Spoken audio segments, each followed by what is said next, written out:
Entonces, yo me pregunto, una persona que se ve en esas, ¿no? Que dice, ostras, pues yo empecé en el trabajo que estoy ahora con mucha ilusión y con el paso de los años como que he perdido la ilusión, ¿qué puede hacer, ¿no? Para no tener que hacer esa huida hacia adelante que es a veces el cambio de trabajo, que como sabemos, si no has arreglado lo que está aquí dentro, vas a volver a caer en la misma trampa. Creo que una de las cosas más importantes sería entrar en un estado de presencia, poner atención en el momento que estás y estar escuchando tus pensamientos. Porque hay un punto, hay una línea donde ya se rompe el deseo o el quiero y con el tengo. Entonces, ¿cuándo fue ese momento? ¿En qué momento surgió esa línea de quiebre? A lo mejor fue cuando te dieron el ascenso o el nuevo cargo. Tienes que empezar a decir no a fuerzas, aunque al principio sientas culpa, tienes que empezar a decir no, hoy no puedo, hoy no debo, hoy tengo que hacer esto y te vas, respetarte a ti mismo, darte tu valor. Uno está tan cegado que no es capaz de contarse verdad. La proyección, el ver qué proyecto que juzgo de otras personas, me puede ayudar a darme cuenta que he dado ese paso entre el quiero y el tengo que. Claro. Ahí eso fue lo que hiciste. Me imagino que en algún momento dijiste, ¿y por qué me está molestando que él se vaya y yo me quedo? Porque realmente todo está ahí. Saber cuándo en verdad tienes que dejar eso porque ya no es tu pasión y cuándo en verdad simplemente estás agotado o porque has estado dando de más y no has puesto límites. Bueno, Alda, hola, buenas tardes. Hola, Steph, ¿cómo estás? ¿Qué tal? Bueno, pues vamos a introducir el tema de hoy, que es cuando los quiero se transforman en los tengo que. Y es un tema que a mí me interesa mucho porque yo lo he vivido en mi propia piel, ¿no? Que es cuando haces algo que nace de una pasión y como te sientes apasionado, hay como un deseo genuino, ¿no? Es como que fluye, como que no te cuesta esfuerzo, como que lo haces e incluso sientes agradecimiento por hacerlo. Entonces, no Sí. necesitas como una aprobación exterior, sino que nace de ti y lo haces de esa manera fluida, ¿no? Pero me di cuenta que hay un momento en el que esa fluidez como que se apaga, como que desaparece. Y yo creo que lo que yo detecté ahí es que hay como un momento en el que ese quiero se transforma en un tengo que, ¿no? Así es como yo lo definí. Es como que esa cosa que tú hacías de manera natural, genuina, llega a un punto que como lo haces de manera que no te cuesta esfuerzo, trabajas más y entonces obtienes resultados. Y esos resultados vienen en forma también mucha de aprobación del exterior y también mucho de que se refuerza tu autoimagen, tu autoestima. Entonces pasa como que tu autoestima pasa a depender de eso y además tienes ese refuerzo positivo del exterior y te haces como adicto a eso. Entonces llega un punto en que, en que ya no es quiero, ya no es una cosa genuina, sino que empieza a ser como una carga, como un tengo que. ¿Por qué? Porque tengo que mantener las expectativas que se han creado en el exterior y porque yo quiero mantener mi imagen, de que soy una persona exitosa, soy una persona competente. Entonces, quiero ver cómo se produce ese cambio, ¿no? Porque puede haber gente que con todo esto que se ha puesto de moda del propósito, pues tenga como un poco de lío en la cabeza de decir, bueno, pero este trabajo ¿era mi propósito o no lo era? Porque es verdad que yo lo empecé a hacer de manera genuina, pero ya me está cargando, ¿no? Entonces, quiero dar como un poco de luz a eso, ¿no? A que existe la posibilidad de que tú efectivamente estés trabajando en tu propósito, en algo que te apasiona, pero que haya poco a poco ese cambio de quiero, de que lo quiero hacer, a de repente es tengo que hacerlo, ¿no? Porque nos hemos hecho Ujú. adictos a esa autoimagen y a ese reconocimiento que viene del exterior, ¿no? Sí, yo creo que muchas de las veces, bueno, estamos acostumbrados a estar recibiendo el reconocimiento externo, ¿no? Desde pequeños, normalmente cuando hacemos algo, estamos buscando la aprobación de papá, de mamá, de la profesora, crecemos como con este paradigma, ¿no? Con este condicionamiento.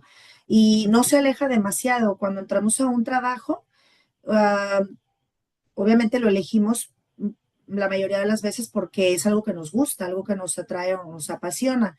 Y una vez que entramos, entramos bien contentos, con mucha ilusión de dar lo mejor que de nosotros mismos, pero como bien dices, llega un momento en que el ego empieza a hacer mella en nosotros, ¿no? Damos obviamente lo mejor de nosotros y ahí empezamos a recibir reconocimiento, empezamos a recibir incluso a veces el reconocimiento viene a través de los logros económicos o ascender de puesto. Eso también trae más responsabilidades. El problema es que cuando tenemos una sobreexigencia hacia nosotros mismos, sin importar que se trate incluso a veces de un hobby o de algo que nos apasione mucho, el tener esa autoexigencia porque queremos tener mejores ingresos, porque nos dieron un puesto y queremos dar el 100 o el plus, empezamos a dar de más. Y cuando estamos dando de más en una sola área de nuestra vida, empezamos a perder el equilibrio en las otras áreas. Entonces empieza a mermarse nuestra vida un poco, hasta que puede llegar incluso a ser mucho. Puede mermarse demasiado nuestra vida cuando todo lo enfocamos en el trabajo y en recibir todas las satisfacciones desde esa área. Y lo que puede pasar al final es que perdemos la ilusión, empezamos a sentirnos agotados, empezamos a sentir apatía, empezamos a perder interés y ese mismo agotamiento hace que poco a poco vaya bajando la intensidad y no recibamos a veces tampoco ni siquiera ya el reconocimiento o los elogios o los logros que esperábamos porque estamos actuando ya no desde el ser, desde nuestra verdad, sino desde sobrecargar la máquina para poder dar, cubrir solo por cubrir, porque tenemos que responder, pero ya no estamos equilibrados en las otras áreas de nuestra vida y por lo tanto no estamos tan relajados, ni tan creativos, ni tan expansivos para dar los mismos resultados. Entonces se va haciendo como una bola de nieve en la que al final terminamos como quemándonos. Y en algún momento de repente podemos pensar que a lo mejor me equivoqué de vocación, a lo mejor ya no me gusta tanto esto que me encantaba, quizá me confundí de carrera, eh, quizá no tenía que haber entrado en este trabajo. Y a veces no se trata de hacer un cambio total en tu vida, sino simplemente en el orden de las cosas, en las prioridades y en el tiempo que dedicamos a cada una de las cosas y poner ciertos límites para no perder el disfrute de esto que estamos haciendo, que comenzamos con tanta ilusión y tanto nos apasionaba. Ujú. Sí, esto es una de las cosas en las que muchas veces se hace inciso, ¿no? En el poner límites, incluso aunque sea una cosa que te apasiona, ponerle una limitación a eso y respetar y guardar un tiempo para las otras áreas de tu vida, justamente por eso, porque, claro, cuando tú solamente estás, por ejemplo, para el trabajo en este caso, ¿no? En este ejemplo, es como es algo que se te da bien, de manera natural el ego va a querer meterle más energía a eso e ir descuidando otras áreas y como resultado esas otras áreas cada vez van a ir peor y tu adicción al trabajo en este caso se demuestra en eso, ¿no? En que como es el único área en la que tú estás poniendo energía, es en la que estás obteniendo resultados, es con la que te sientes bien, es como un ciclo, un bucle y una pescadilla que se muerde la cola, ¿no? Y que no sales Sí. de ahí. Y otro punto muy importante respecto a lo que has dicho, el desde dónde hacemos las cosas, para mí me gusta enlazar esta parte del burnout, de cuando una persona realmente se quema del trabajo, me gusta enlazarlo con una cosa que dice el curso de milagros, ¿no? Que es la diferencia entre el dar por sí y el dar para obtener, ¿no? Mm. Cuando tú de manera genuina te quieres dedicar a algo y empiezas con esa ilusión, cualquiera lo puede notar, ¿no? Que está dando sin estar esperando nada. Estás dando porque te sale de ti, ¿no? Porque lo estás haciendo a gusto, aunque trabajes muchas horas, aunque lo estás haciendo a gusto porque sale de ti. Estás dando de manera genuina. Sin embargo, cuando se produce como ese cambio, ¿no? En el que de repente te has hecho adicto a estas expectativas, al reconocimiento del exterior, a tu autoimagen, estás dando para seguir obteniendo tu dosis, ¿no? Es ese dar para obtener. Y eso es lo que produce desgaste. No, ese dar genuino del principio no producía desgaste, pero como para todo, el ego se nos sube al camión, ¿no? Cuando nosotros estamos haciendo algo, el ego se nos sube y se nos quiere atribuir el mérito. Y esta es otra de las cosas que yo creo que contribuyen, ¿no? Que cuando tú estás dando de manera genuina, no estás haciendo el esfuerzo tú, te sale de manera natural, es como que estuvieras dando desde la misma fuente. Ahora, cuando el ego que te acompaña quiere atribuirse el mérito y de repente fui yo quien hice eso, fui yo quien conseguí este resultado, fui yo, y ahí ya se acabó, y ya te atrapó y ya pasaste de ese quiero al tengo que. Y ya empieza a ser toda una carga y empieza a ser agotador, ¿no? Y sabes que también pasa a veces cuando actuamos desde ahí,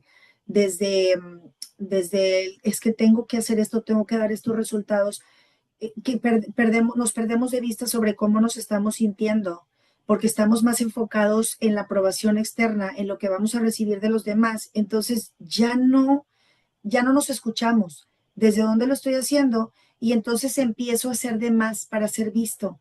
Pero también eso trae a una proyección, que muchas veces tu entorno laboral te empieza a ver como la persona que siempre está dispuesta, como la persona que nunca se niega, como el que siempre está disponible y te empiezan a cargar de más.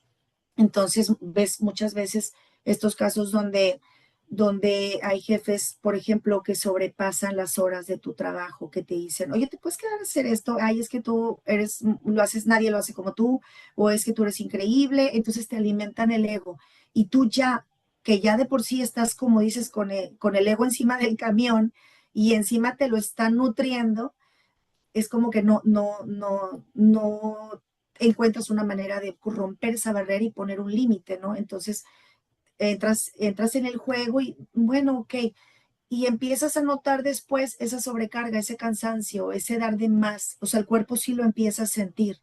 Y hasta que no le ponemos atención a las emociones y a la incomodidad y a lo que estamos sintiendo en el cuerpo, es cuando por fin podemos tener la capacidad de ver, de decir, ok, estoy dando de más, tengo que poner un límite, porque no estoy yéndome a mi casa a la hora que tengo que ir, o porque estoy haciendo las actividades que tendrían que hacer otros, o porque estoy haciendo de más, pero esto ya no es iniciativa, esto ya es eh, sobrecargarme para complacer a otros, para seguir recibiendo esos aplausos, ese elogio, ese reconocimiento del que tanto se alimenta mi ego.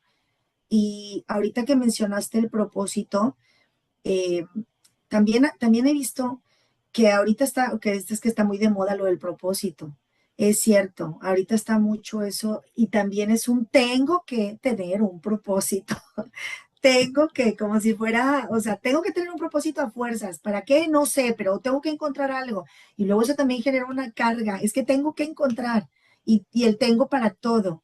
Y realmente no es así. Tienes que como escuchar tu voz interior, escuchar tu verdad.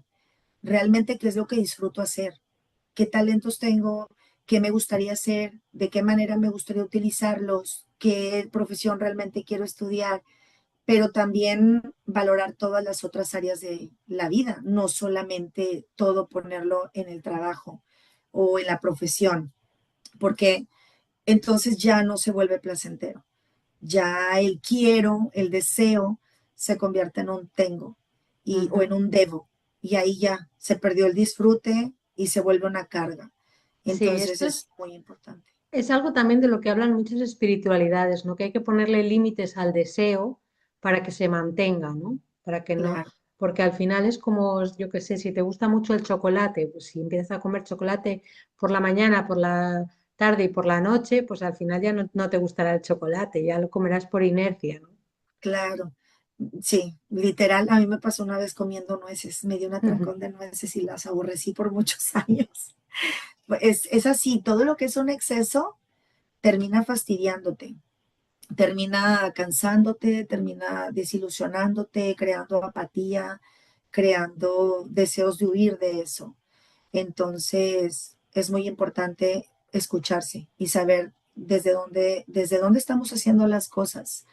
Eh, Saber si cuando las estamos haciendo realmente todavía estamos fluyendo con eso que disfrutamos. Y es que es bien fácil cuando lo estás haciendo, escuchas tu mente.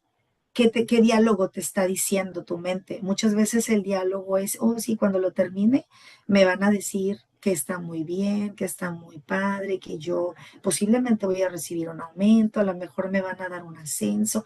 Si sigo haciendo más y si sigo haciendo más, y está allí el ego, háblete y háblete, como para convencerte de que sigas dando y dando y dando, y te Para conviertes, obtener. exacto. Entonces se te vuelve una obsesión el trabajo y el agradar a otros y te pierdes de ti y ya. ya te desconectaste y entonces realmente ya no estás disfrutando ni estás fluyendo. ¿Sí, sí te Y yo acuerdas de creo, esa? sí, yo creo que la buena noticia de esto es que lo único que ha ocurrido es justamente eso, que te has perdido de ti. No necesitas cambiar de trabajo, no necesitas buscar una nueva pasión, simplemente necesitas volver a recuperar la conexión contigo. Así es. ¿No? Y entonces yo me pregunto, una persona que se ve en esas, ¿no?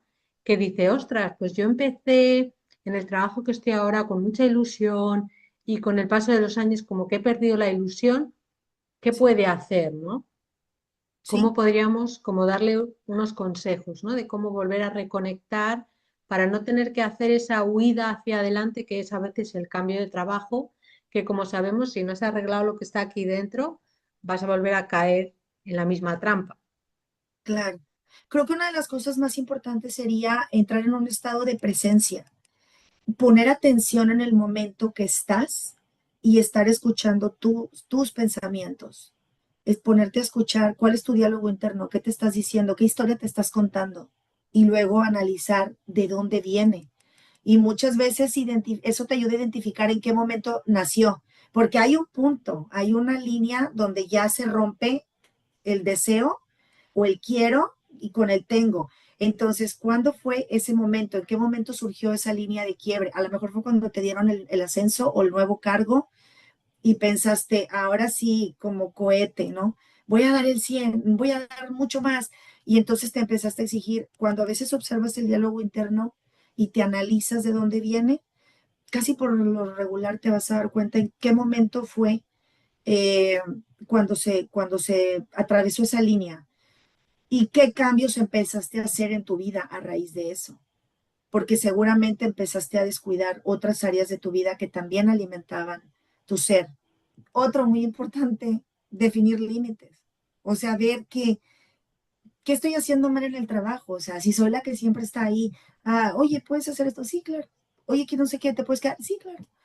Tienes que cambiar eso, tienes que empezar a decir no a fuerzas, aunque al principio sientas culpa, tienes que empezar a decir no, hoy no puedo, hoy no debo, hoy tengo que hacer esto y te vas, respetarte a ti mismo, darte tu valor, principalmente, creo yo. Sí, bueno, creo que eso es fácil cuando lo tienes identificado, pero, por ejemplo, yo lo que me encontré cuando yo tuve este problema es que el nivel de autoengaño era tal que yo, claro, yo en mi cabeza tenía mi imagen del principio y yo en el fondo sabía que ya no era como al principio, pero como esa imagen pesaba tanto, yo me contaba a mí misma que yo seguía en propósito, que yo estaba apasionada por mi trabajo y algo por debajo latente me está indicando que no. Y para mí lo que me dio la clave aquí fue la proyección. Cuando empiezas a ver que un compañero se levanta y se va a las 5 y que no va a echar ni una hora más, si tú lo juzgas, si tú dices, no, es que ¿por qué él y yo me quedo? Eso ya te está hablando de que hay un tengo que por ahí. Porque si Claro, tú, si tú te quedas más porque quieres y porque lo disfrutas, no andas haciendo juicio del otro porque se ni va. siquiera lo notas, ni siquiera Ajá. lo ves. Exacto. ¿No? Entonces, para mí eso, cuando uno está tan cegado que no es capaz de contarse verdad, la proyección, el ver qué proyecto que juzgo de otras personas, me puede ayudar a darme cuenta que he dado ese paso entre el quiero y el tengo que. Claro, ahí eso fue lo que hiciste. Me imagino que en algún momento dijiste, ¿y por qué me está molestando que aquel se vaya y yo me quedo? Ajá. ¿Y por qué me tengo que quedar? A ver, porque estoy eligiendo quedarme, o sea, para empezar, ¿no? Entonces, sí, creo que es muy importante, como dices tú, ver qué estamos proyectando, qué nos está incomodando de lo que vemos afuera. También, absolutamente. Sí, al final es usar lo que ves ahí fuera como un faro para reconocer lo que está pasando contigo, ¿no? Para personas Sí, que manejamos un alto nivel de autoengaño, pues puede ser bastante útil, ¿no? Porque si lo tienes identificado, pues bueno, las claves que hemos dado son bastante directas, ¿no? Hay que ponerle límites a la pasión sí, definitivo. y no descuidar otras áreas de tu vida, tener ese equilibrio, pero para personas que a lo mejor no lo están identificando, pues el verlo primero a través de la proyección en otros puede ser una clave importante.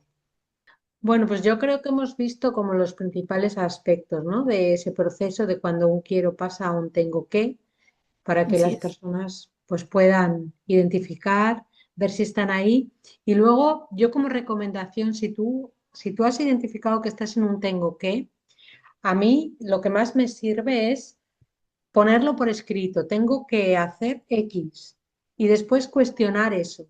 Tengo que hacer es ¿por qué? ¿No? Que es verdad esto, tengo que hacer esto y verlo en meditación, ¿no? Y dejar como que tu voz interna se sobreponga a esa voz del ego, porque sabemos que la voz del ego es estridente y grita, pero la voz Sí. interna solo la escuchamos en la calma. Entonces, cuando tú metes un pensamiento, tengo que hacer X, que claramente viene del ego, lo metes en meditación y lo confrontas con tu voz interna y lo cuestionas sinceramente, tengo que hacer esto, ¿es verdad?